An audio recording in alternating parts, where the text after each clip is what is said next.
Ali ono što je bitno, taj prvi susret s crkvom, da te boje budu radosne, da se ne plašimo tih lijepih, jarkih boja i da ne idemo na to da je tamo nešto crno, strašno, mračno, nego da je svjetlo i lijepo.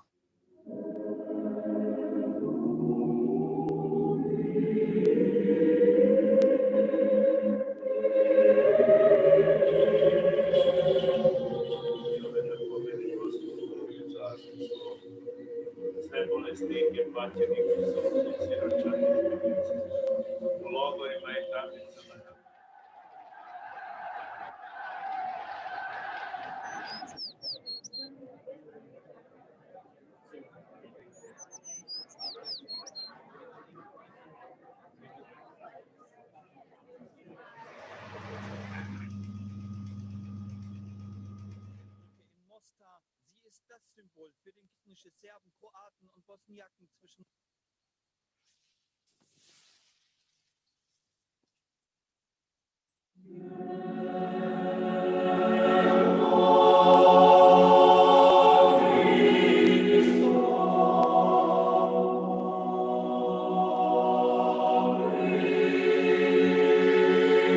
Manche bezeichnen unsere Kirche als Diaspora-Kirche. Sie ist aber auch als heimische Kirche zu betrachten, da viele unserer Gläubigen in Deutschland seit langem leben. Mehrere Generationen von ihnen sind sogar hier geboren.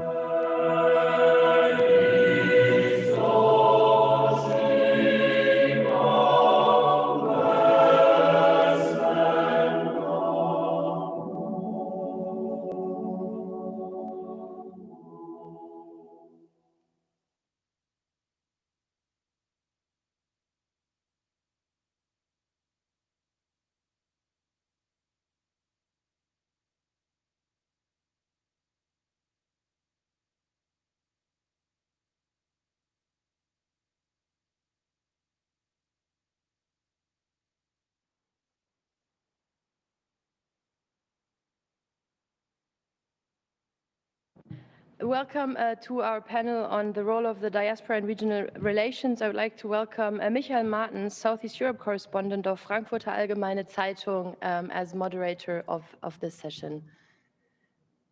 Mr. Martens?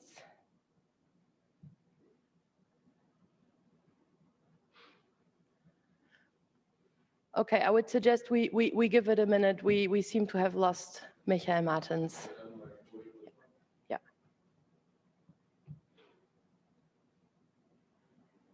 Wo ist Herr Martens?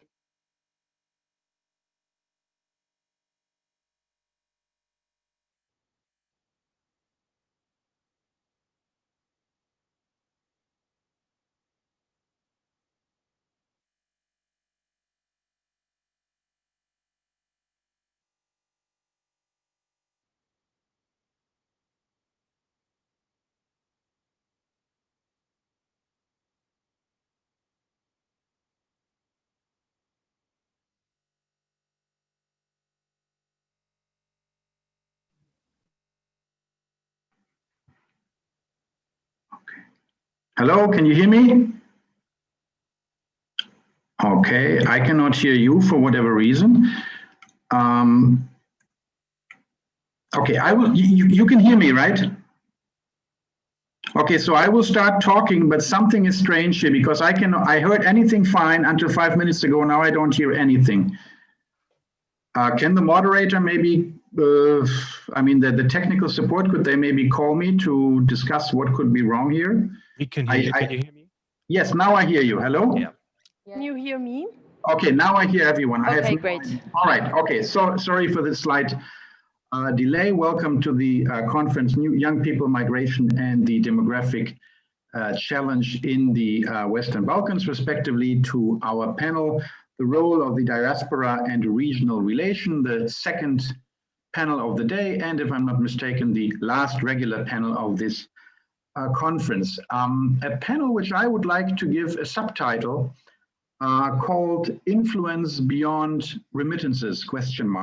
Because this is an issue that I would like to ask some questions about.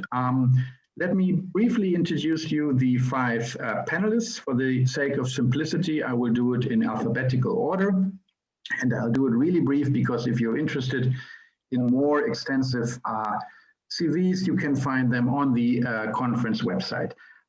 We are connected to Adem Gashi, who works at the West Balkan Youth Project, which is attached to the Regional Cooperation Council in Sarajevo.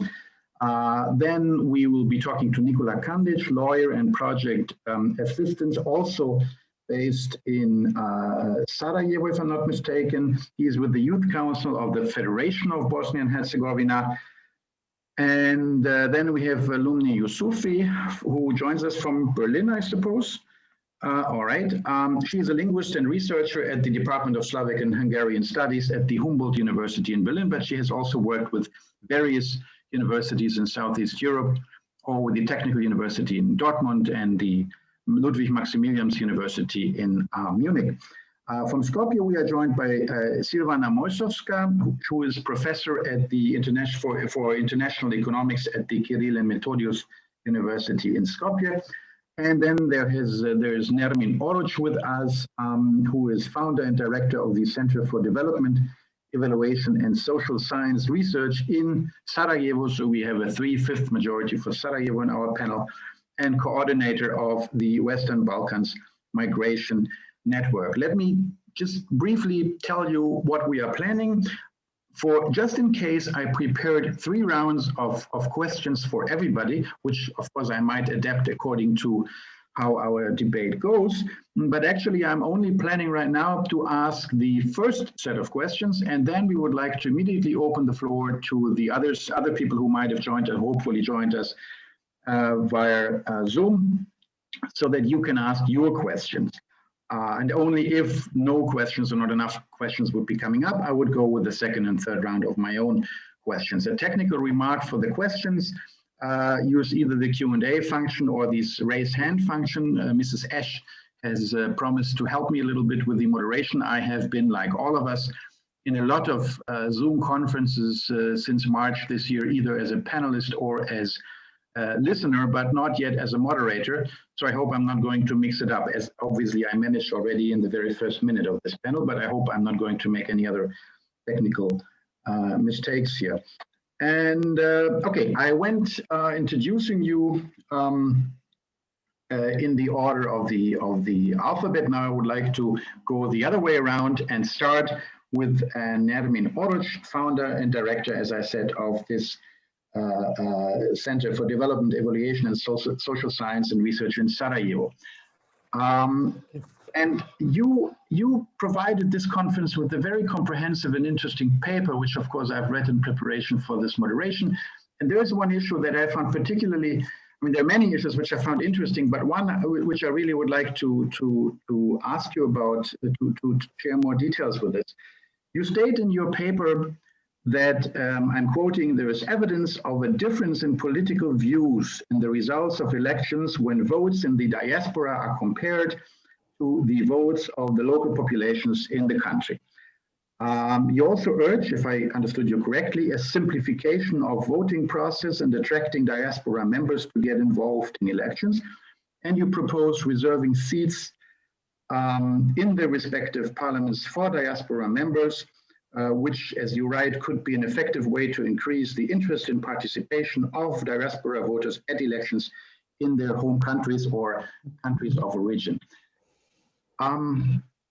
Now, the question I have is, when you look at the voting patterns of diasporas, very often there are more, of course there are exceptions, but often there are more nationalists than the voting patterns of people in the respective countries. I wanted to give 3 examples. At the Turkish presidential elections in 2018, Erdogan ended up with about 52-point-something%, whereas the diaspora in Germany voted 67%, I think. Well, let me see, I have the 65% for him. So had it been up only to the diaspora, And the same patterns you could observe in Austria, Belgium, and other countries in Western Europe. So had it been only up to the diaspora, the undemocratic regime of Tayyip Erdogan would have been even stronger than without them. Second example, Mrs. Moskowska, please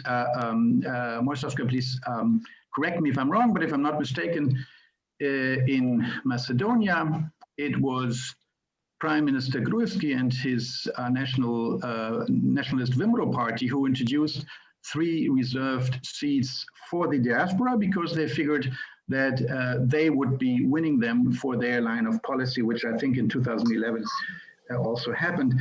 And the last example, I remember a discussion with Srđan Bogosavljević, one of the smartest political analysts, I think at least in Serbia, who told me some years ago about the radical nationalistic Serbian diaspora in Australia running full-fledged newspaper ads for the reoccupation of Kosovo and so on, to which he said, well, listen, why don't they send their kids to war in Kosovo and let us mind our own business here in Serbia? I just do not want to have them say in our politics.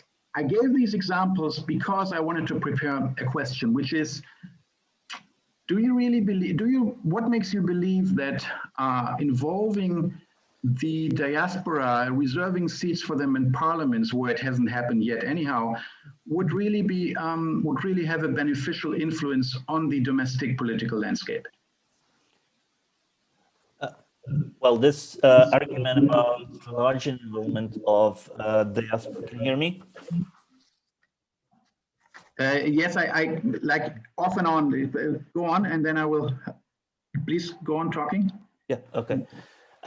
So the argument presented with regards to the larger political involvement of diaspora is part of the, say, larger framework which was presented in the paper, that political involvement will also contribute to, say, improved cooperation regionally and improved cooperation between diaspora and their home societies, and thus contribute to the development of these countries. Specifically, the arguments about, say, expected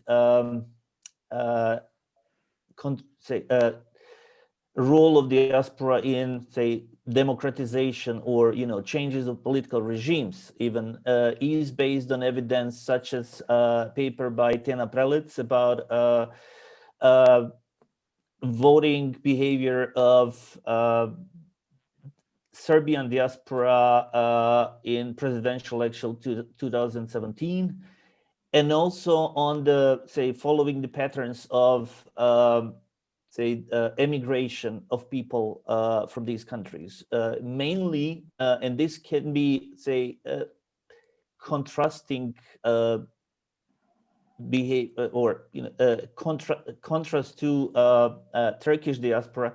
In a vast majority, I would say, of diaspora currently are what we call outsiders. If you refer to, let's say, labor market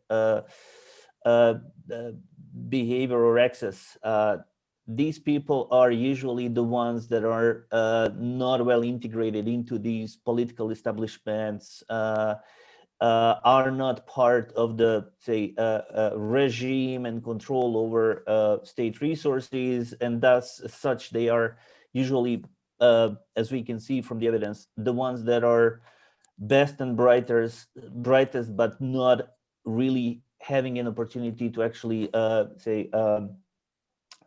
succeed within their country. So they are somehow driven outside the country, very often supported by these political establishments that see this as an opportunity to, say, get rid of opposition and also expect some remittances inflows in the future.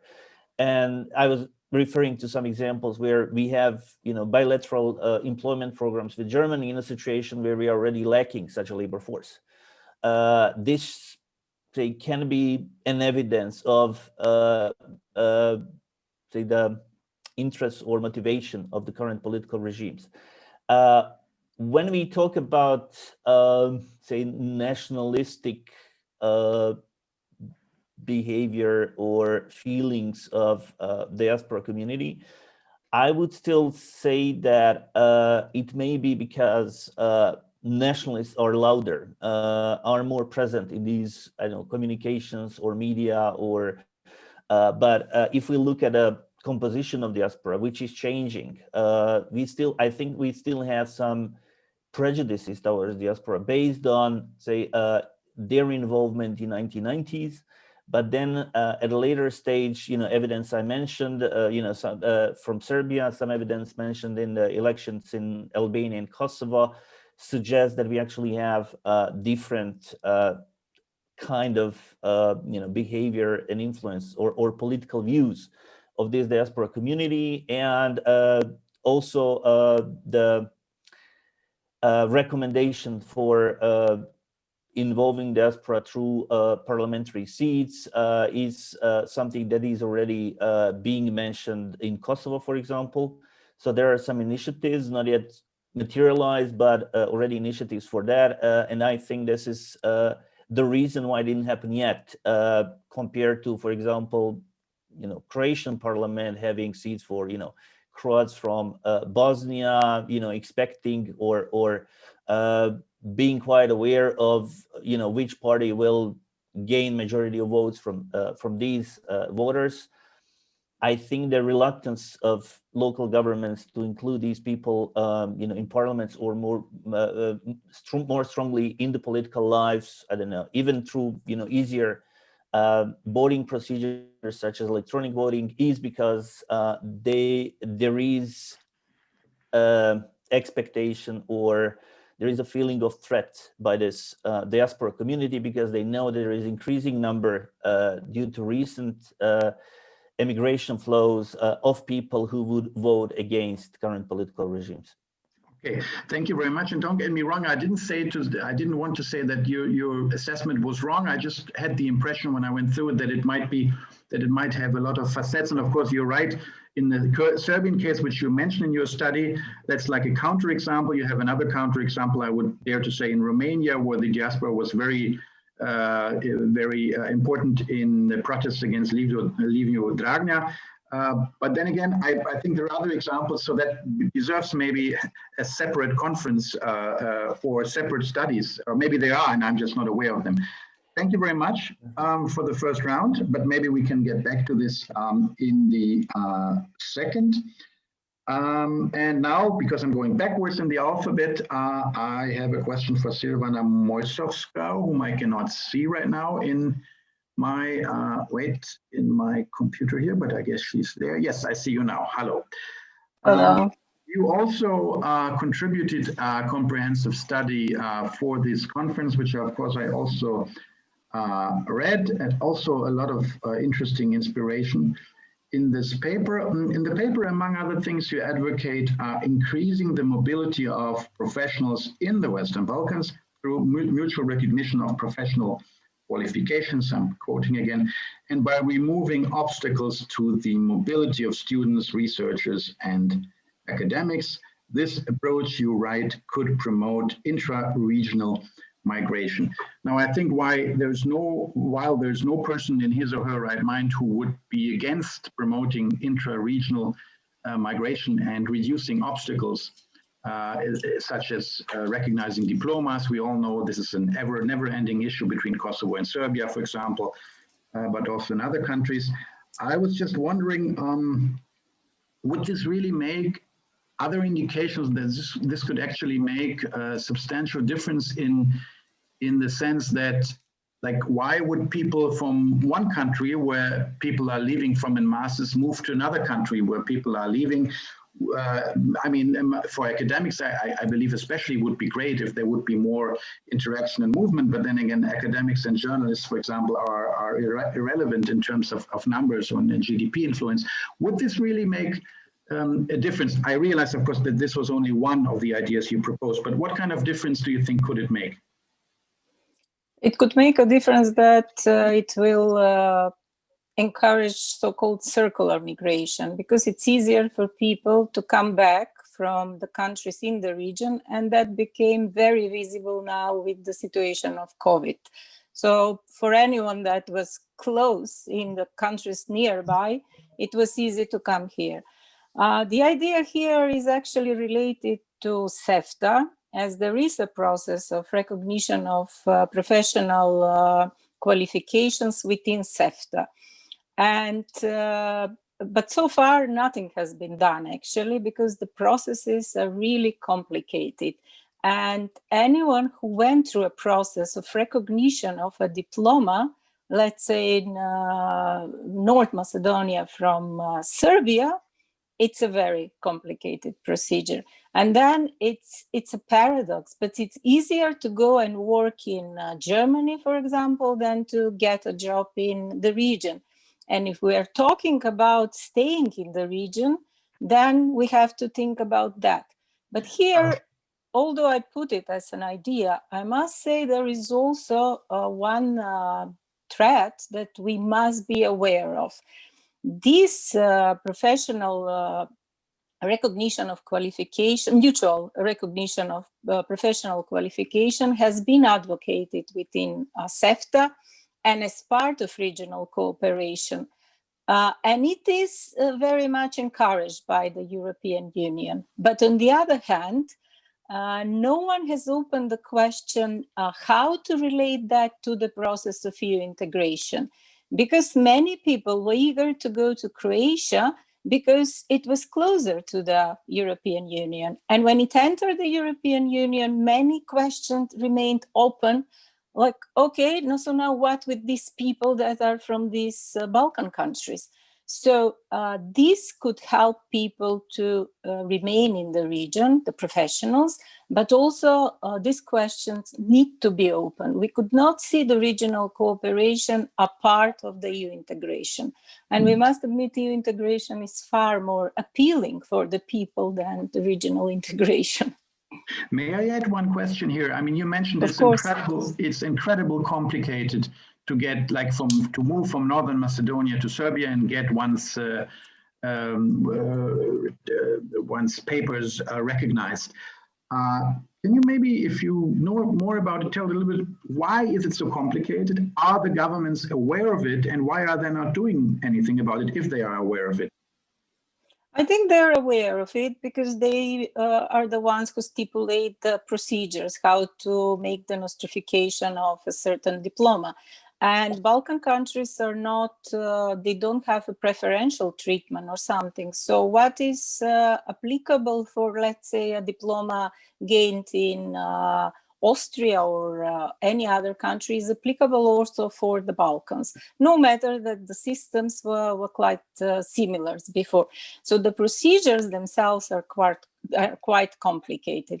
And that doesn't mean that people could not get jobs, because for many jobs, especially in the private sector, you don't need a diploma, or you also don't need a nostrificated diploma to work in the international organizations. But if you want to get unemployment at the universities, not as a visiting professor, but as a full-time staff, then you have to go through all these procedures. And that's why very often people tend to avoid these procedures and they just go abroad, where in some countries it is easier to do this. Sorry, Jen, just one last question for this first round. Are there any statistics, to your knowledge, that tell us something about the existing movement, which in spite of all obstacles exists from people moving from one Western Balkan country to the other for jobs? No. Unfortunately, there are some very limited statistics, but the question of statistics is one of the most painful questions with regards to the migration. In our countries, in the Western Balkans, unfortunately, we don't know how many people have left the countries. And it is a paradox to rely on the statistics of the receiving countries. And there are many reasons for that. And one I have mentioned in my paper that should also be done, because if you don't have statistics, especially these countries also have issues with their censuses. In my country, we didn't have census for 20 years. How we could know who has left the country, who has remained in the country, and what skills these people have? the ones that are left the country, that contributes to melting of the human capital of the country. And if we don't know who has remained, we could not have any proper economic planning. So statistics is definitely a major issue. And if we should prioritize what to do first, I think these countries definitely should tackle the statistics. Thank you very much. This is very interesting. I refrain now from another question that's on the tip of my tongue on North Macedonia and censuses and statistics, but we might come back to that in the second round, and we can ask the same question, I think, about Bosnia, even though they had a census a while ago, but about the political implications. Thank you very much. And the next on my list is Lumia Yusufi. Now, again, for whatever reason, I cannot see her because probably not. Aha, now I can. Who also has contributed a study or a research paper to this conference, even having interviews with more than 120 people for this paper. You have done a lot of research in German and English on the relations between people who emigrated and those who stayed. Actually, I learned from your paper a lot of the stereotypes on both sides, among them that the word diasporashi is a swear word in Bosnia, which I hadn't heard before. And you also write about the well-educated descendants of migrants who might be thinking of coming back, but they have they often struggle with exclusion and with networks to which they do not belong and which do not accept them, especially, as I understand, and I've read that in other research papers as well, in the field of academics. Could you maybe elaborate a little bit about the situation of those potential returnees and the obstacles they find in the countries they return to or they are contemplating returning to? The first step, it's this what Silvana said, to recognize the diploma. It's really very, very long time and very difficult process. The second one, I would say, are the advertisements for new jobs, because often I can observe that they are formal criteria, like to have the residence in the country at the time of the application, or to have the citizenship of the country on the work. So it's a catch-22 situation in a way. Yes, I think you have no chance to apply and not to get the job. And I see it really every day, because I'm albanologist and I work with Kosovo, Macedonia, North Macedonia, and Albania a lot. And you can see also in the contact with the institution, not really with the colleagues. It's very difficult for me as a worker from university, okay, not really a professor, with my students, because we have students for Slavic studies, for Albanian studies, and to send somebody with a name, with a Slavic name or with Albanian name there is very, very difficult for summer schools, for internship, and also on. Only with Erasmus, it's gone, because Erasmus, we had it now in Berlin, but before also in Munich. All the other, my students, they excluded my students because of the name, really. And they say it's not for Albanians. It's not for Albanians. For example, in Pristina, a very famous international seminar, it's only for foreign people. And when I ask, where can you see this Albanian? What is Albanian for you? The Albanian name. It doesn't matter if this student is born and grew up in Germany and can't speak the Albanian language, but it studied now and have to learn it good, have to learn it well, and say, no, they are Albanians. It doesn't matter the passport. It doesn't matter the language knowledges and so on. It's really very, very difficult for me as a German institution to work with the institution on Western Balkans and to have this changing with students from here, from Germany to there, from there to here, it's better. Do you also know something? I mean, now you describe the academic sphere, which obviously is the sphere you know best because you belong to it. Do you also know something about, let's say, the so-called real economy? Are there also networks of people that maybe work together to exclude potential returnees? Are there any studies, or do you know anything about it? I just finished a study with a colleague of mine for Max Planck Institute, and we work a lot with returnees, really returnees in Kosovo. And it's, for them, it's difficult too. They said all of them, we have some informants, and all of them were returnees from Germany not after the war. They were former refugees here and went back in 2008 after the independence of Kosovo, and says that the locals before called them Shaca. It's this straight war for emigrants, not for emigrants. And they say they called us Shaca, and all of them started to know German language and work with the German language and wanted to come to Germany again because they are integrated there, their work there, and say it's very, very difficult in the everyday life to have a normal communication with people. Maybe they hear an accent from them because they grew up in Germany and went as a teenager there and didn't learn really Albanian language because there were anything for these children in Kosovo integrated program, because they said it's a repatriation in the country, are Albanians, and we don't need some special classes or language courses and so on. And I think, yes, it's difficult to say what are locals and what are emigrated people, because I think in Kosovo mostly, or maybe all of them, has migration experience in the past because of the war, and it's a very, very conflictful relationship.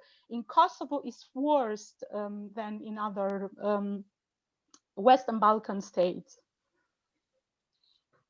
I can hear you, Mr. Martin.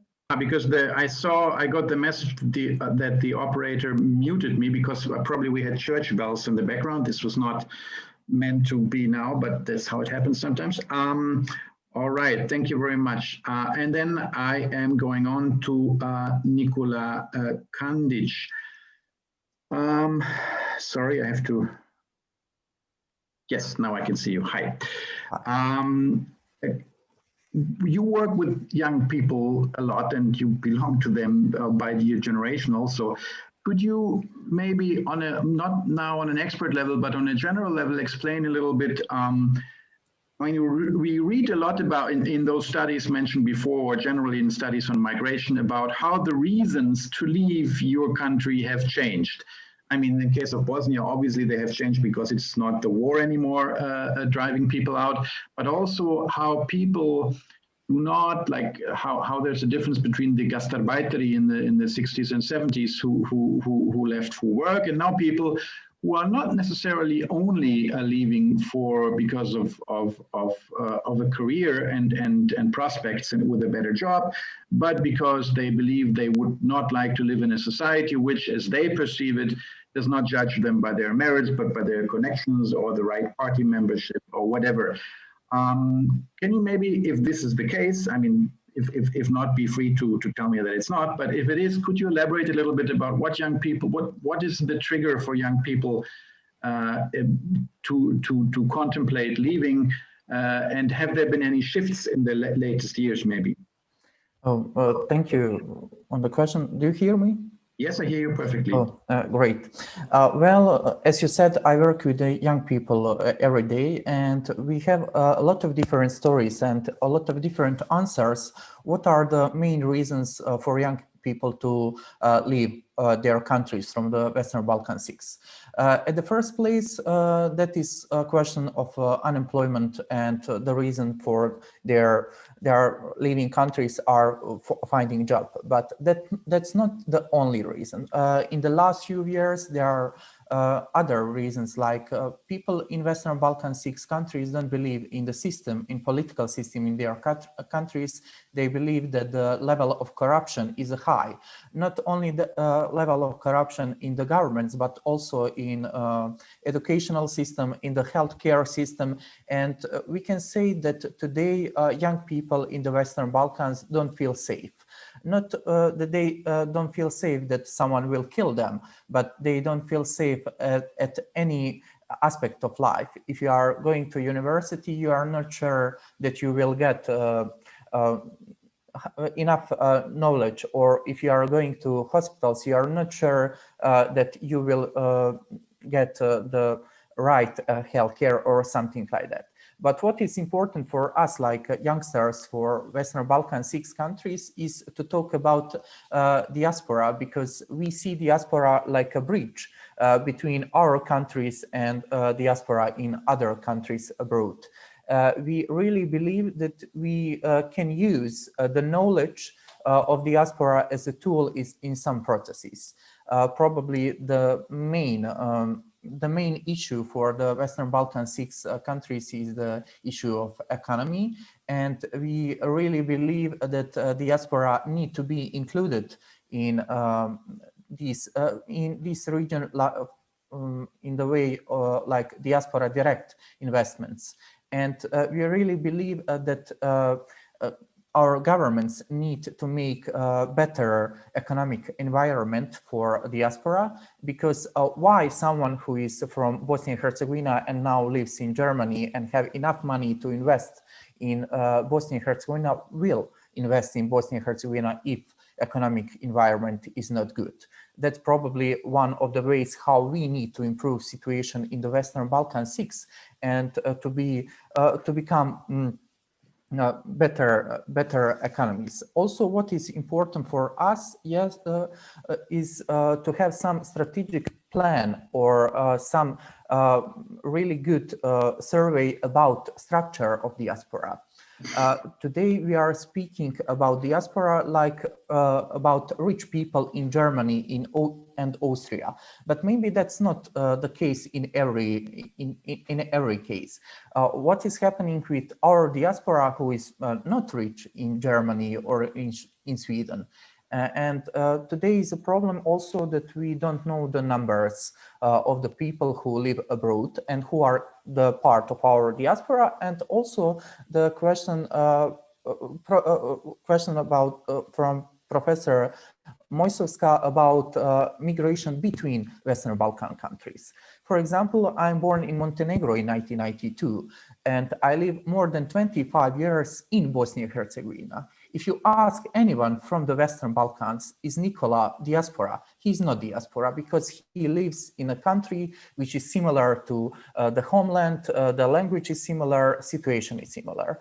But imagine Nikola, who is born in 1992 in Montenegro, and he lives only 10 years in Germany. Is that Nikola diaspora? That Nikola is probably diaspora for the Western Balkan countries. And that's something which we need to research, because we don't have enough information about the structure of our diaspora. That is important for us, because at the moment we have the information about them, then we can create policies at the state level, because this process is really important for us if we want to include diaspora policies in our development policies in the future. Thank you very much. And because I see we do not have so many questions yet, I will allow myself to make an exception from my own rule and ask a second question, if I may, that popped up to me while I was listening to you. I'm constantly, as a journalist, looking for positive stories from the Balkans. And actually, I think if you look for them, you can find them. And one of them, one thing that really impressed me in Bosnia, and since you live there for so many years, you will have heard of it, is the Nias Hastor Foundation. and the stuff they do. Nias Hastor, for those who do not know, is a real big name. Well, now we have to see whether he still will be, because he, in the automotive industry, he has a conglomerate of companies who are working with Volkswagen, Mercedes, BMW, whatever. He is a real hidden champion on world level. Unfortunately, he is in a certain trouble now because he is in a fight with Volkswagen. We cannot go into all these details, but I went to Gorazde and had a look at their factories, and I was really, really impressed. To me, being a dilettante here, of course, this would look really like state-of-the-art production. And then I had a look at the Hastor Foundation, which basically was doing what is lacking so often in the region. They were educating the people they need for their companies. They were giving scholarships to families in need so that they do not have to leave in order to finish their educational career. They have this dual approach of education and training on the job. And I don't know, I was really impressed, and I was wondering, wow, why don't we have more of these initiatives? Would you agree that this is like a way to go? And for example, I mean, I don't want to reklamiram Hastor here, but that this kind of approach is helpful? Yeah, of course, that kind of approach is really helpful. And that's not only a great example in the Western Balkan countries.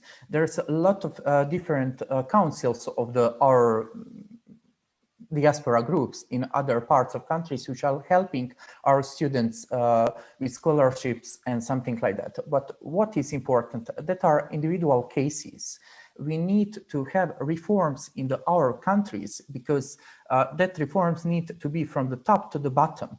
If Mr. Hastor or someone like him want to invest in Bosnia and Herzegovina, he needs to be sure that that money will be in Bosnia and Herzegovina and will be spent on the right way.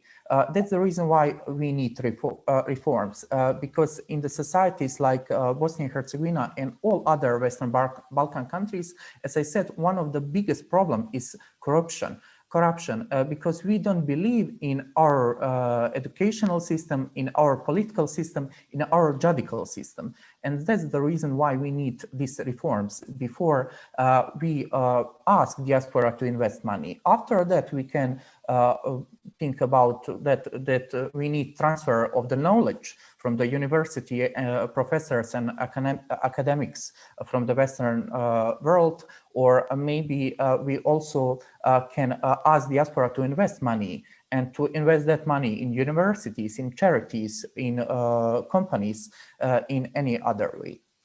Mm-hmm. Thank you very much. I think we'll get back to this, if I have the time, to the question of what has to be done to make the countries of the Western Balkans more attractive to potential investors from the diaspora.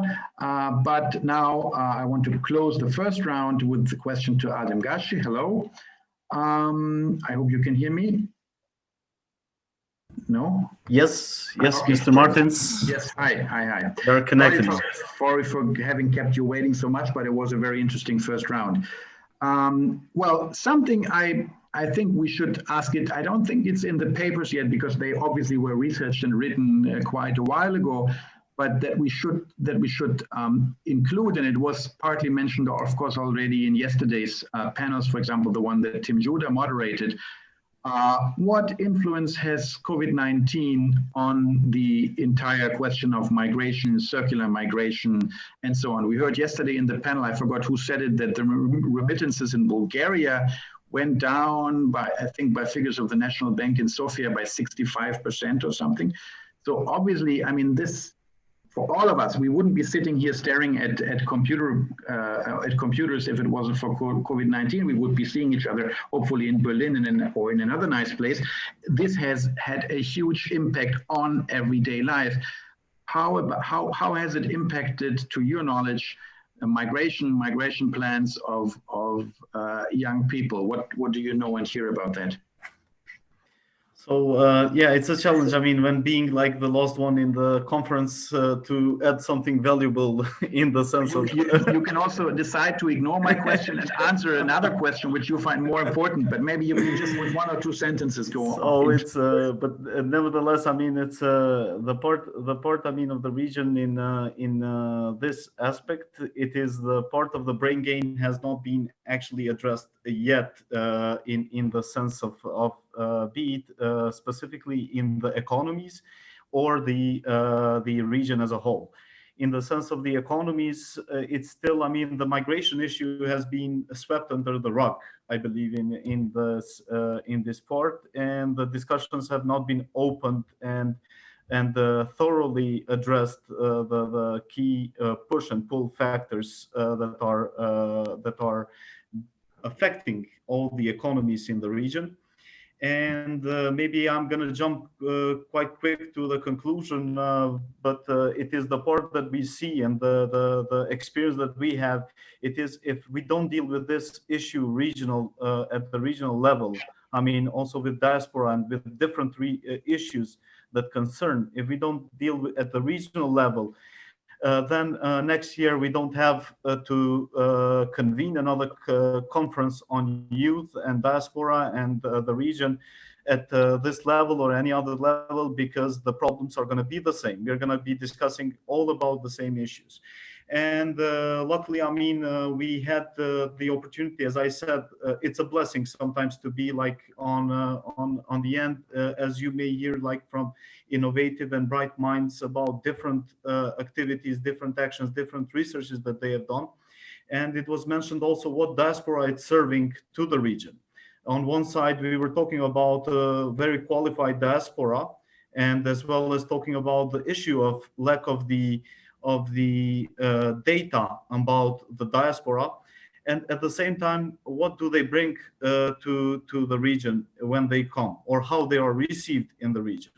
And of course, if the region is not going to provide this platform, this area that is going to go beyond the old problems that it has, economies between each other, as well as lack of cooperation between each other in different sense, be it on mobility of the citizens, be it on the educational level of exchange programs, or be it on the cooperation of the youth, let's say in this regard, then when the diaspora comes, as you were saying, like maybe it's going to be limited, the contribution to the part of the remittances. But is it going to help the region? Does the region have the capacity to absorb the contribution of diaspora that it entails, or whether it has the opportunity to conduct the exchanges with the other part of the world through the diaspora or within the region to utilize all the resources that it has? This all depends about the regional cooperation that it enhances. For instance, like only on the project that we have with the Western Balkan Youth Lab project, it seeks to establish cooperation between the youth councils in the region with youth councils in European Union member states. And so in this regard, just thinking about this process and making it to very tangible results and tangible cooperation level, in the sense of more standardized and structured cooperation with the EU and with other countries and with diaspora, this could be some of the platforms that actually could be utilized better in the sense of having the contribution of diaspora as well as of engaging the circular migration. Because if the brain gain it's addressed and investment opportunities are provided in the region, then of course diaspora and all this circular migration will be much smoother and much productive in different senses, rather than as one of the first issues was raised here, like do they bring more nationalism to the Balkans?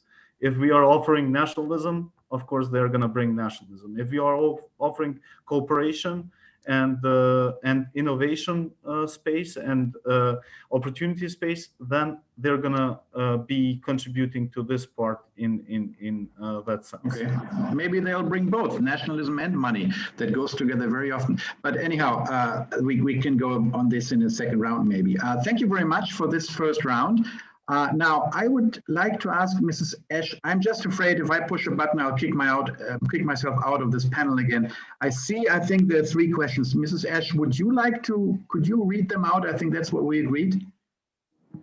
Yes, of course. Thank you. Thank you. There is no question, though. There is just a comment that I believe refers to the beginning of the panel. It says both the Serbian and Albanian diaspora vote far more progressively than their counterparts in the Balkans. This is just a fact that can be seen by the share of the anti-Vucic and anti-PDK votes among the diaspora. Calling them nationalistic is very anachronistic and a deep mischaracterization of their political culture. So maybe this is a topic yes, whoever said that probably didn't listen so carefully, because I didn't claim that this is always the case. I just claimed it's a blurred picture. I think one could add to Albania and Serbia, which we have mentioned also, and to Kosovo and Serbia, also Romania, where, as I said before, Livno Dragnja, who is a so-called socialist, but of course not in substance, was ousted partly or mainly due also to due to a strong involvement of the diaspora. But then again, we have counterexamples. As from Turkey, which is of course not Western Balkan, but belongs to the region, and Macedonia. So I guess the picture is definitely not clear-cut in any case. Okay, so if there's only one comment and no question, I would go with a second round of questions then, if that's okay. Now, again, and I would then again just keep the old order and try to go back to Nermin Oruč, who is still with us. And actually, it's perfect, because what I wrote down for the second round exactly fits to how the first round ended. And this is about methods of attracting diaspora investments and so on. You write in your, I hope I'm not mixing up the studies which I read now, but you're writing, correct me if that was not you, that the diaspora should be the main target of government efforts to attract foreign investments. Diaspora investors are not facing obstacles. On a different line, you write, diaspora investors are not facing obstacles for starting their business in the Western Balkan countries any differently from other investors. But if that is the case, why then a special focus on diaspora instead of focusing first and foremost on reducing red tape, corruption, bureaucracy, nepotism, whatever? Wouldn't that be the first, and then the second is only to develop special programs for diaspora? Yeah, I think these are not actually conflicting statements to try to explain. This is based on 2 projects I was involved in. One was implemented by Swiss Development Agency, and the other one implemented by USAID, where matching grants were provided to diaspora investors, and surveys of their needs, of their preferences was conducted, and basically in order to address the main obstacles for investments, they found out that basically when we talk about say the first set of obstacles, it's about business climate, business environment, and this is something that, say, if we are going to attract diaspora investments, we are actually tackling the issues for any other investors. So I mean that they are facing the same obstacles in terms of the administrative procedures and such things. What I was the other thing that I mentioned, that there are strong reasons for focusing, say, investment promotion activities. I think all countries have something like, foreign investment promotion agency. And, although we, internally, sometimes as a joke call them, foreign investment prevention agencies. The issue is that, when you talk to these, or, when you see their activities, you don't see a recognition that there is a strong diaspora. There are diaspora investors, and the diaspora investors have this patriotic motive, and have patriotic rent, are willing to take, even say larger risk or lower returns to their investments because they want to contribute to their local communities. Examples you mentioned from Gorazde, I'm also quite familiar. I have a lot of family members there. Is that compared to 2010, when UNDP conducted a regional assessment study in Bosnia, ranking municipalities by their development, Gorazde was at the bottom of the list. The same study in 2015, Gorazde was at the top of the list. And this is like, development index with, indicators on unemployment, GDP, wages, and such things. Do you think Hastor made a difference? Exactly, Hastor and Bekto, the other investor from Austria. Yeah. So basically, two investors have made a considerable change in the well-being of a local community. But both investors are actually people of, born in Gorazde. So they are not investors, let's say, looking for investment opportunities anywhere in Bosnia. They are actually investing in their local community. The other thing I would like to raise here is that the issue of sustainability. So what would happen if these people were leave? And this is exactly what they were threatening local government. They said, whatever success they made was not thanks to these local governments, but despite their efforts, to make environment even worse for them. And the owners actually participated in protests, well-known ones in 2014 in Bosnia. So there is obviously a lot of room to actually improve cooperation between diaspora investors and governments, including local level governments, which according to the evidence we have is not really cooperation, but rather, let's say, disconnected efforts, and maybe in certain cases, let's say, even against if I may add, because I really find the example of Gorazde really important, because it shows it can work. When I was there, I interviewed the local mayor, whose name I forgot, who actually, I had the impression from both sides, meaning the investors and the local mayor, that on local level, there was not a big problem. It was more on entity level and on higher level. On local level, of course, the mayor was happy that all of a sudden, he had this God-given, so to speak, development, and he had jobs to provide, not only for Gorazde. People came from Serbia to work there. Yes. They were picking them up with buses. Actually, there was the problem, which is also mentioned in some of the papers, that they had a lack of working force.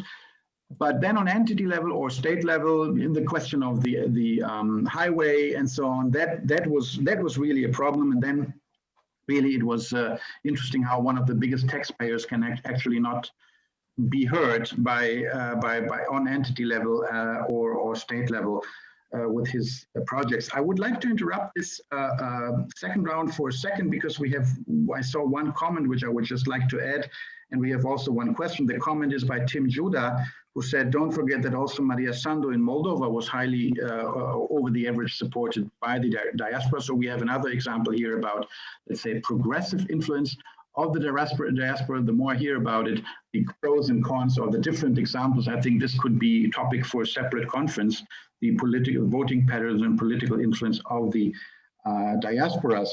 And we have a question I see by Anila Shuka, who had just been gone for a while. Can the moderators put her up somehow? No. We have two questions. Okay, could you, I don't know how this is being done. Could you please let them speak? Let them ask their questions. You have to unmute yourselves. We have to? Anila, you have to unmute yourself. Okay, thank you. Sorry. Hello to everybody. Thank you very much. So we are speaking here now for the people who should come back to Western Balkan, and this is the first step to be done by the government in the region. to create the condition. This is okay, but I am a mother of a 7 years old German Albanian daughter who speaks Albanian with German accent, like her shots, maybe, I don't know. And and the question is if would make sense for the German government, so the European government and the European Union, to support the diaspora children as well and the youth, the younger generation, to know better their origin countries with summer camps, exchanges, and maybe with courses of the origin languages in their countries where they live.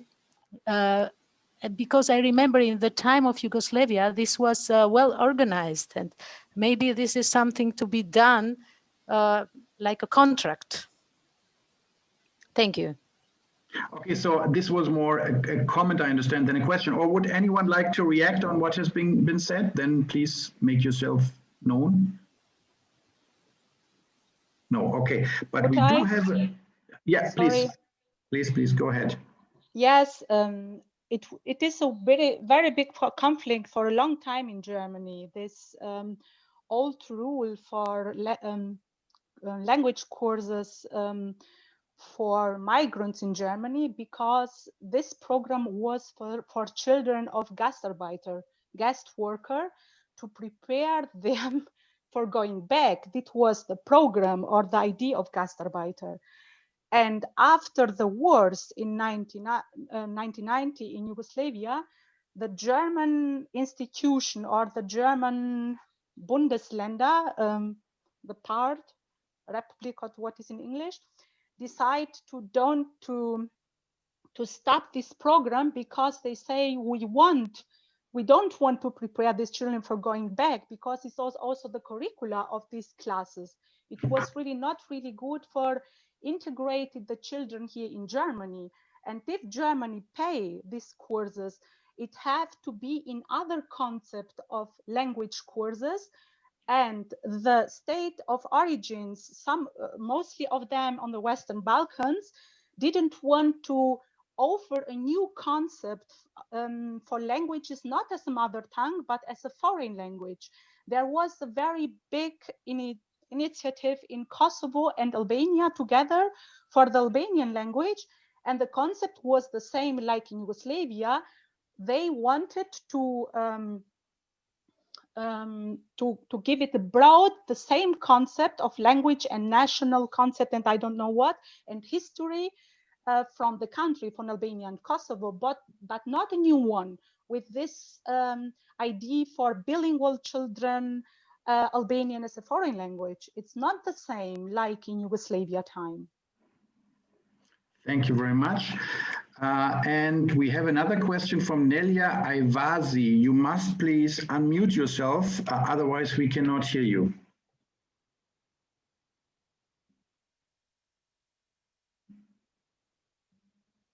Are you still there? No, I guess not. So then we will return to our round of questions. To the second round. All right, I would like to now ask Silvana Morsovska again about the instruments.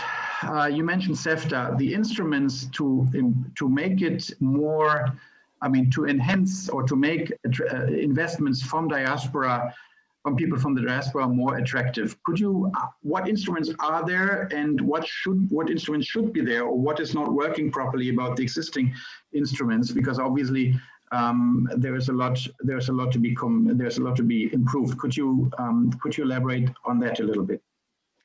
Yeah, what I was referring to is actually the existing instrument within the frame of so-called regional economic area, which is called RERA, the Regional Investment Agenda.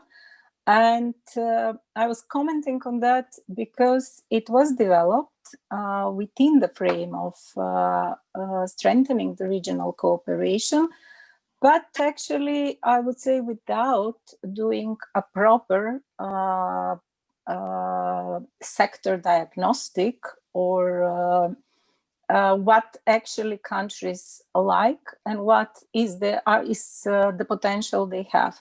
Because this process has been done under the umbrella of the European Union within the scope of so-called regional cooperation. And that is the part the countries have signed in the Trieste Forum, and as a pledge, a political pledge that they will devote to that. On the other hand, we have the Western Balkan countries seeing themselves as rivals in attracting foreign direct investments. They all depend on the foreign direct investment. So here we don't have, according to me, clear connection between both processes. So one of the proposals that I make in the paper is actually to put this RERA into a realistic concept. How to do that? By actually making a proper study for the whole region, how, in what fields we can attract foreign investors and to build so-called regional supply chains. These chains do not exist. I would argue on this idea that we could not force foreign companies where to invest, and we could not force the diaspora to come and invest in certain sectors, but we could do that into making a proper strategy, what actually could work, what is the potential in terms of skills and qualifications in the region. What works perfectly in the past few years, I think in all the countries of the Western Balkans, are investment in IT. IT industries are blooming, but that is a service-oriented industry. Now we are talking about production. And there is a reason why things are developing like this, because in all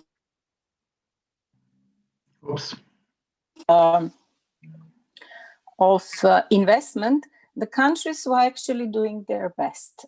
They were not focusing themselves on the region, they were focusing themselves on the Balkans, on the European Union market. So when you have a focus on the European Union market and you have free access, then it's very difficult actually to look yourself within the region.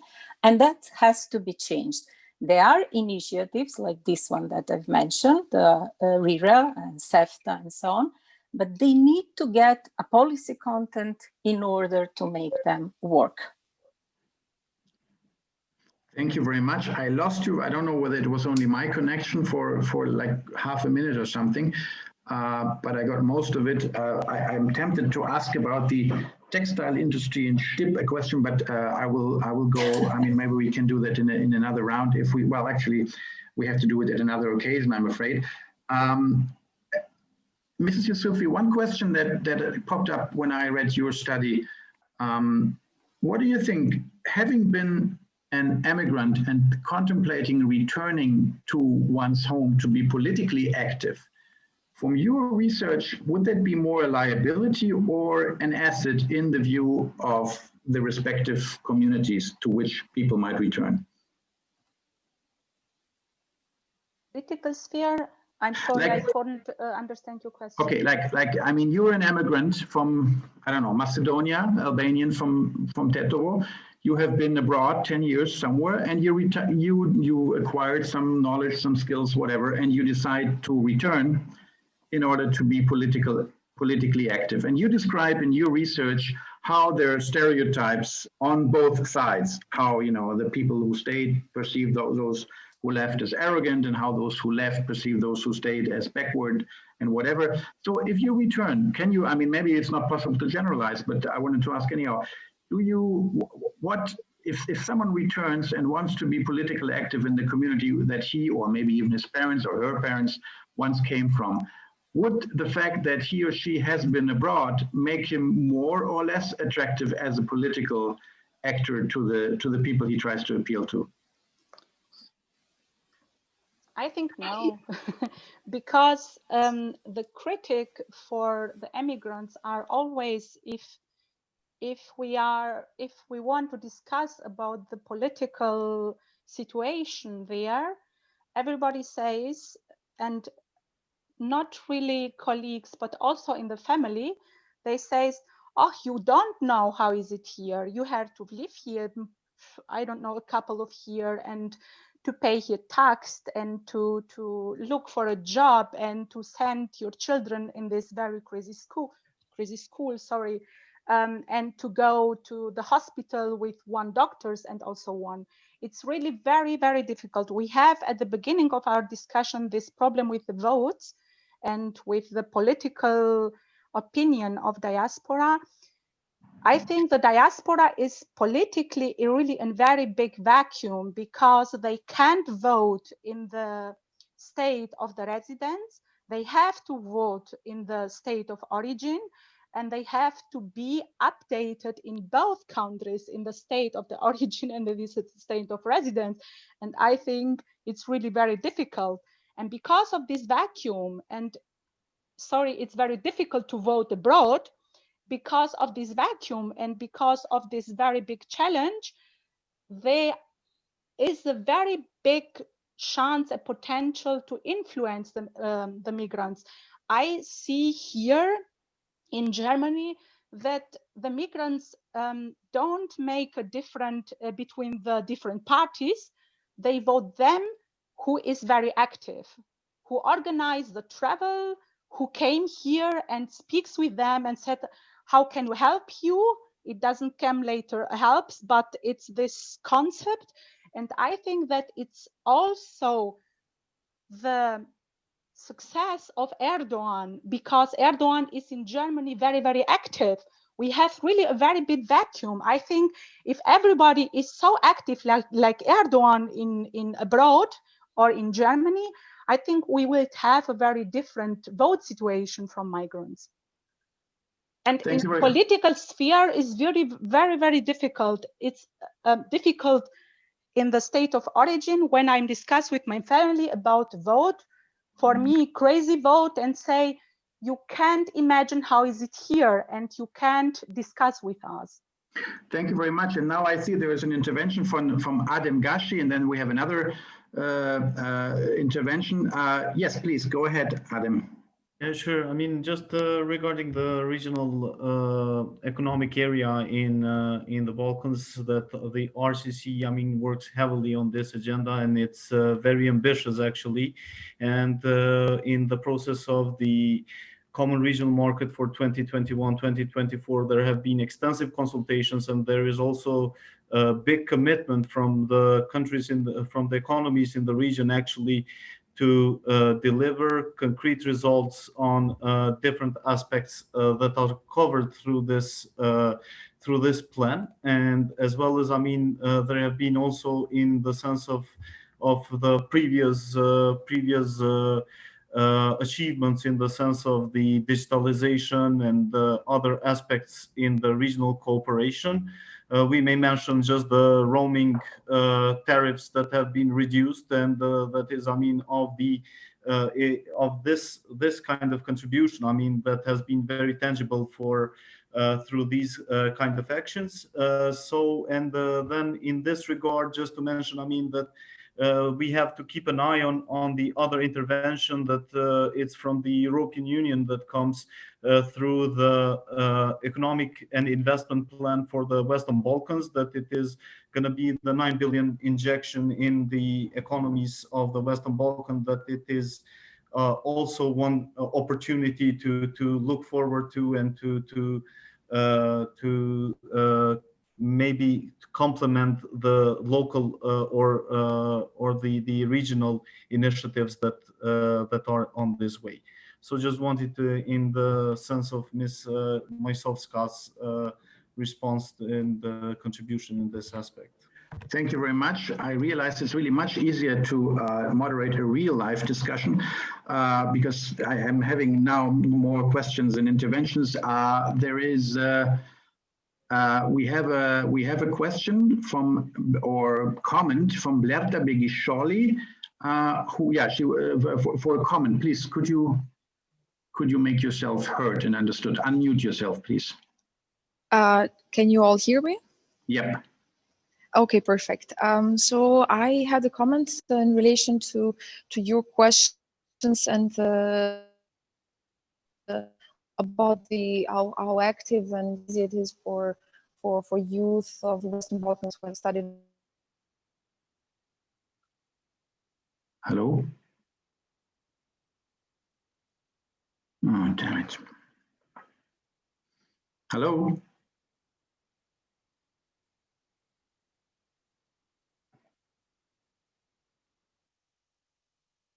But for a long time I was back in Kosovo, politically active, so I think I have some experience on that.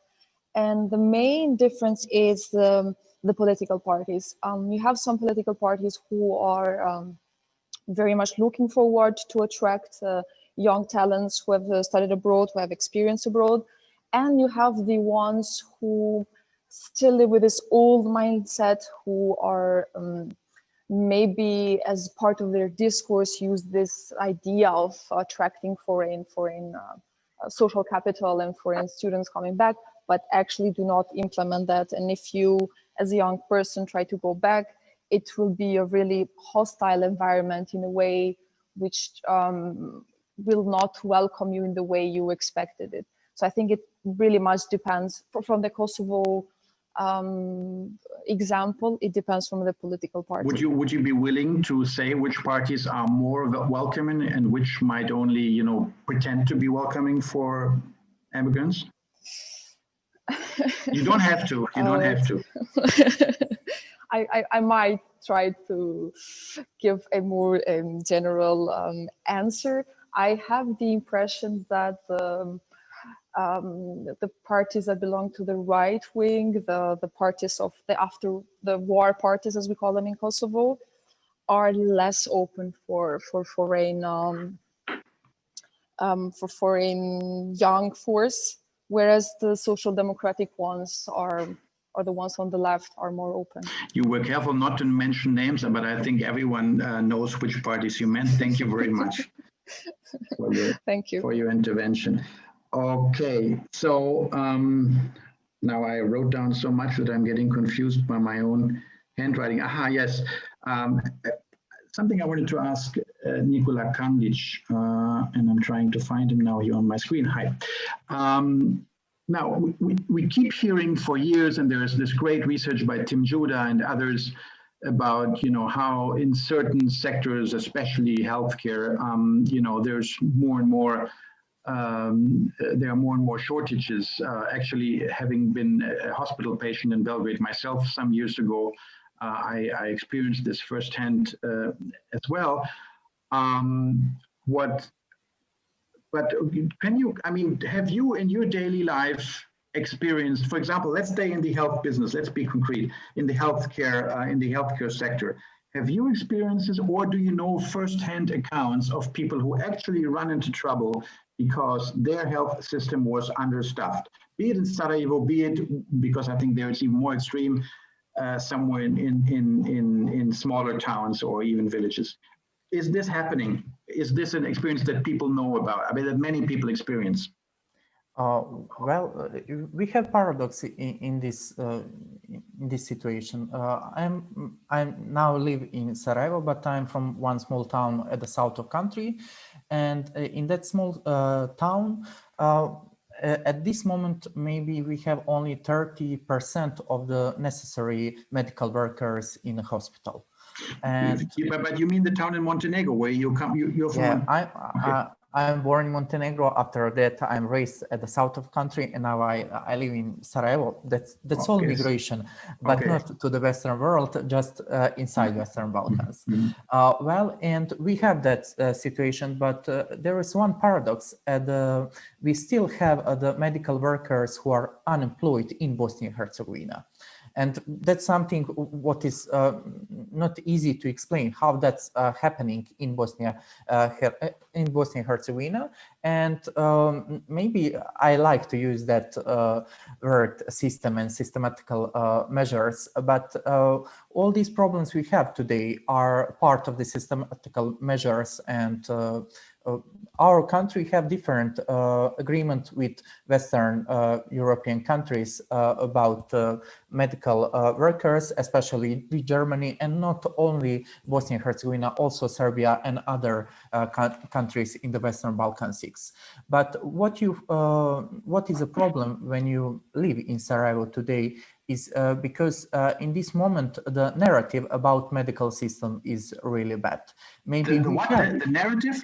Narrative about our health care system and medical system is really bad. Maybe we still have enough good medical workers in our hospitals, but the whole narrative is that everyone who is good doctor, he is now in Germany. In Bosnia and Herzegovina, we now believe that doctors which work in our hospitals are not good enough. If you are good enough, you are probably in Germany. If you are in Bosnia and Herzegovina, that means that you have fake diploma, because we have a problem with that, or that you are not good enough. And that's something what we need to change. Not only this situation that we have less medical workers in Bosnia and Herzegovina and the Western Balkan countries, but also this narrative about the quality of the people who work now in Bosnia and Herzegovina, not only in the healthcare system, but also in other systems. If you are a university professor at the Faculty of Law, for example, and you're a professor at Vienna, you are a good one. But if you are a professor at University of Skopje, like a professor at the University of Economics, you are not good enough because you are in the Western Balkans. And that's something that we need really to change. How, I mean, this is an awful narrative, obviously, but how would you change that narrative? Oh, well, how to change that narrative is maybe to inform the audience population about bright stories, about these stories from Gorazde, because if you live in Bosnia and Herzegovina, that doesn't mean that you know about the story of Gorazde. Maybe journalists from Austria know about Gorazde, but not every person in Bosnia and Herzegovina, and that's really a problem. Because yes, I was surprised. I mean, I found Gorazde really a great story, and I thought this Nias Hastur should be a superstar in Bosnia. I mean, he's known, but not so many people have ever, you know, can imagine that you have Gorazde full of huge factories who are really competing on top world level. So yeah, true. More of those stories. I completely agree. Thank you very much. Nermin, Oruč, yes. You and Adam Gashi now have the possibility for a closing statement if you want to, because we have like 8 minutes left, so not so much.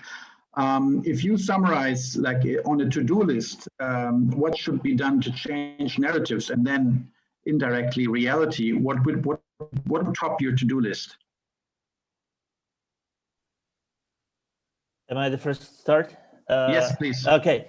Yeah, well, if we would say try to summarize, all the arguments presented, for example, about the need to increase involvement of diaspora, not necessarily through financial contribution, but also through skills transfers. If we talk about the issue of this internal political party networks and so on. And if we talk about the need for further research to understand what are the characteristics of diaspora, their needs, and so on, I would argue, I mean, if I'm allowed to give some proposals, especially for the ones where countries like Germany or other EU countries can contribute to, I would say something like a regional, Western Balkans university established by EU fund that would attract people from abroad, people of, Western Balkans diaspora, to get involved, as research fellow, as professors, which would improve education system, obviously, in these countries, which would attract diaspora in countries that are not, where universities are not necessarily open to this.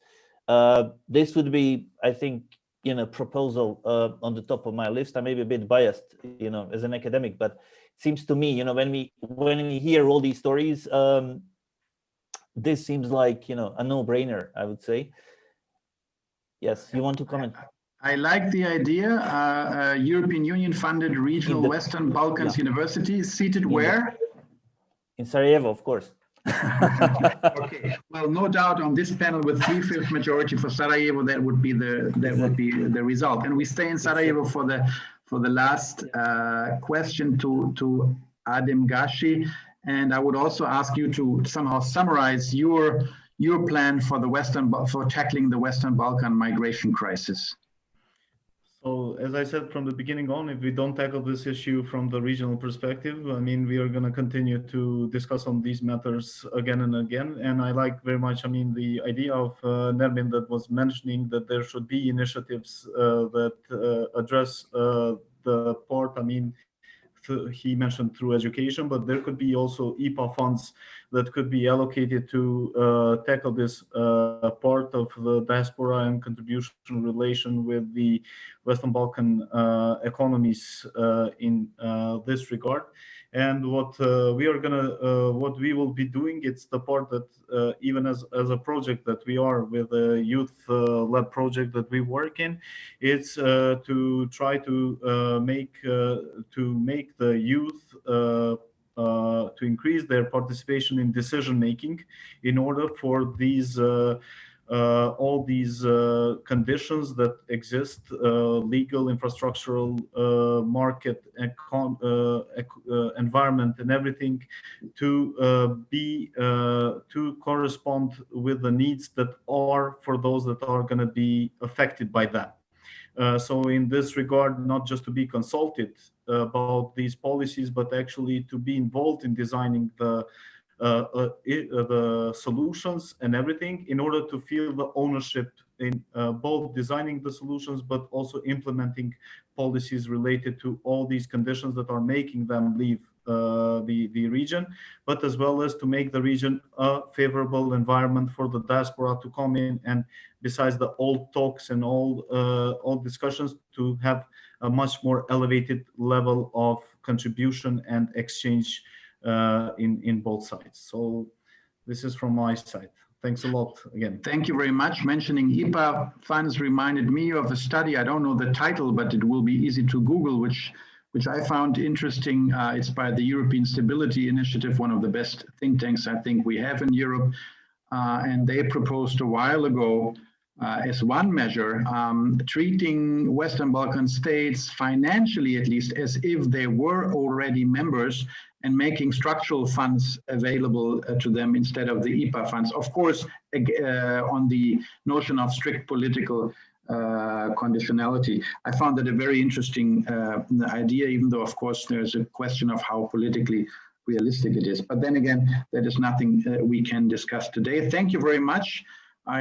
For all of you, I still find a real life conference much more fruitful than what we did today, but this is the best we can do right now. And at least I felt I learned a lot, and thank you for your contributions. Now I am told that I should not close the conference, but tell the co-moderator Valeska Esch, hi, that, yeah, to give over the floor to her, which I do right now. Thank you very much. Bye-bye.